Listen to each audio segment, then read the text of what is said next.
Hello everyone, my name is Dr. Chinedu Echi Williams, also known as Dr. Chandis, and I'm a proud alumnus of the Nigerian Medical School. I am a resident doctor of the University of Port Harcourt Teaching Hospital and a YouTuber amongst other things, but that's not why we're here today.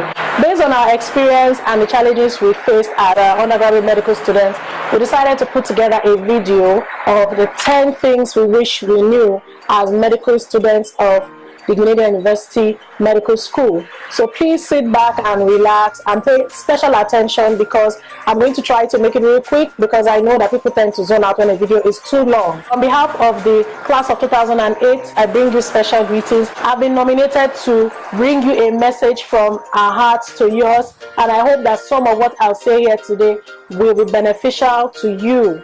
Special greetings to others who might not be medical students. We welcome you to today's event and we thank you for making it out to this event today. The first thing I want you all to know before I go ahead to mention the 10 points is you are not alone.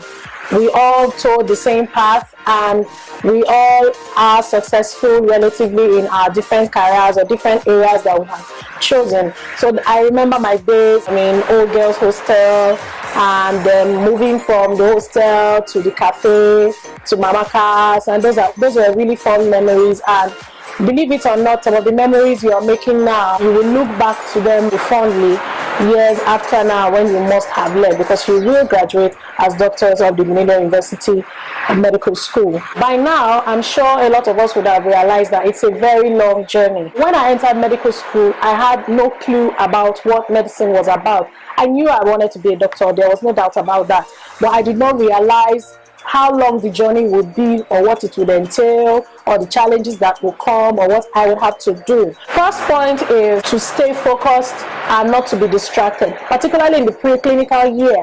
You must realize that you're not like every other undergraduate. You have a long path where people spend about 4 years. You will spend average at least 6 years in medical school. So when you come in, please hit the ground running. Very, very important. You need to know that you have exams to pass. I'm not saying you should totally cut out a social life or anything, but you have to first of all have it clear in your head that it will take a lot from you. It will take a lot of sacrifices. So you want to, from your year one, you want to be determined to pass.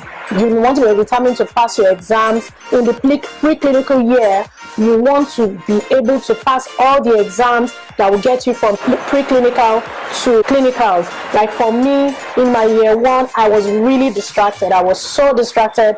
I had no clue what I was doing. But at the end of my first semester exam, when I saw my results, I realized that I had to sit up. So you have to sit up, you have to be determined, and you have to avoid distractions. The second point is you have to decide early where you want to practice. While we do not encourage brain drain, I'm not trying to say that everybody should leave Nigeria. We can't all leave Nigeria. I'm practicing in Nigeria. But you need to know on time where you would like to practice. If you are going to practice in Nigeria, there are some exams you have to write. While the difference between practicing in Nigeria and practicing in other parts of the world is for some of the postgraduate exams, you can't start writing them while in medical school, like towards the later part of medical school, or you can at least start getting prepared for those exams.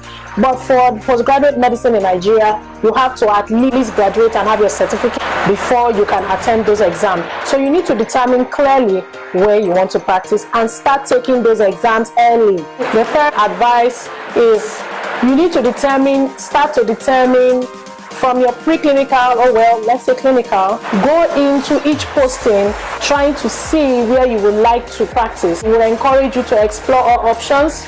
We're not saying, okay, focus on medicine and forget about pediatrics, because you need to know everything. You need to be an all-rounder with regards to your courses. But you can start to see where you have affinity for. You need to start early to begin to tailor your mind towards a career path. Like for me, I wrote my families in doing my NYSC. Some of my colleagues wrote theirs as house officers. So these are people that already knew where they were going, and while we were doing house job, they attempted the exams and they passed, and immediately we came out from house job, they started their NYSC. So determine early what career path you want to take. You make the best use of your free time. Guys, this is so important. If you have any downtime in school, if there are openings for you to have like transfer courses or like electives abroad or in other schools, please explore those options. Please maximize them. So if you find that there are openings in other schools outside of the medical school, you can contact relevant authorities and see if you will be allowed to proceed on these postings. Another advice, which is it might be coming in fifth, but is like a major one. Guys, this is so important. You need to learn to not think of your courses in isolation. Try to think of everything as one. There are some things you will encounter as an undergraduate student that you might never encounter again till the patient is right in front of you.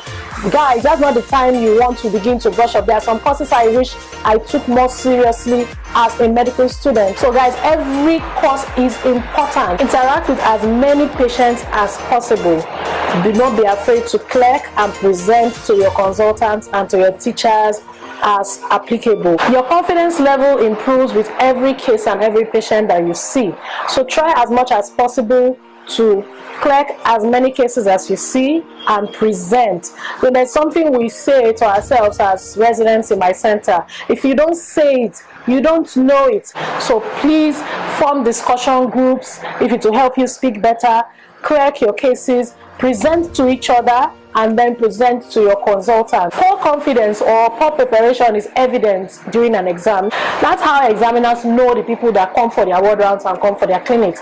If you don't come, it will be evident. You can't avoid it. And take note that your examiners do not want to punish you. They do not want to fail you. They actually want to pass you. They just want to know that you have learned enough to become a doctor. Learn and master the art of clinical presentations, especially with PowerPoint. You need to master the art of clinical presentations with PowerPoint, because you'll be making clinical presentations from time to time as a doctor. You have a presentation in a formal gathering with PowerPoint and then you can't deliver. It will be very embarrassing. So use this time to learn the art of presentation, clinical presentation, speaking to a crowd, making oral and verbal presentation, because speaking is an art and it has to be learned. The mistake doctors make is that they feel that because they are doctors, they do not have to have a social life, and this is very wrong.